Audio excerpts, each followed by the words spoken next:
জীবনে তো বহুত জায়গায় ঘুরলাম, হুম। মেলা জায়গা গেলাম। এক এক জায়গায় এক এক রকম সৌন্দর্য, হুম। মানুষের মুখে গপ্প। তো আপনার জীবনের কোনো গপ্প আছে? কোন জায়গায় যায় কোনো গপ্প শুনছেন?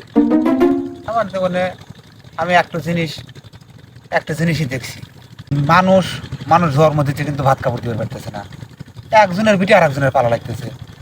আমি এই ডললেই আমার মনে কর জীবনের কাহিনী শেষ করতে পারি না। আমি আর কি শেষ করবো চিন্তা করবো।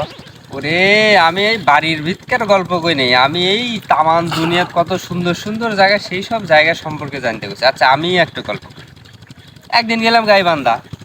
আচ্ছা। শালার গাইবান্ধা গেছি, তো গাইবান্ধা গেছি, ছবি উঠবো না, স্মৃতি তো লিয়ে আসা লাগি। তো বললাম যে ভাই একটা আচ্ছা। ছবি তুলে দেন। হুম।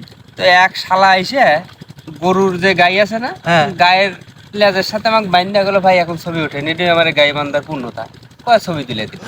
ওটা তো ঠিকই করেছে। আচ্ছা, মানলাম ঠিক করছে।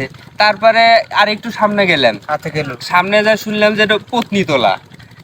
কি তোলা? পত্নী তোলা মানে ওই যে আগেরকার মানুষ করে বইয়ে কোসে পত্নী, হ্যাঁ, হ্যাঁ, মানে ওই বউ তোলা আর কি, সেটা পত্নী তোলা।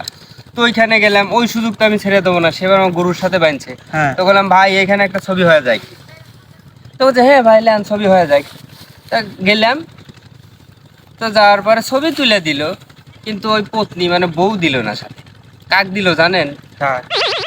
এ আয়, এই যে এই শালা বউ না দিয়ে এই বউয়ের ছ লেগতেছে, দিয়ে করছে ছবি তোল। এই শালার সাথে আমাকে ছবি দিল, অথচ আমার গায়ের সাথে ঠিকই বাঁধলো, কিন্তু বইয়ের সাথে না দিয়ে বইয়ের ছলের সাথে আমাকে বেঁধে ছবি ওর তোলে। সাথে সলবের তুলনাটা কম না। ছলে তো দাঁতই নাই। এই জন্য কষি আর কোনো জায়গায় যাবো না, ছবিও তুলবো না। হয় নাকি?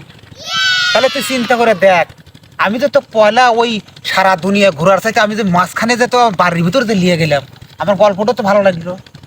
আমার গল্পটা তো হিসাব করে এখন তুই দিন দিন শেষে তো দেখলাম ওই গল্প ঘুরে ফিরে খাটের উপরই চলে এসলো। খাটের উপরে।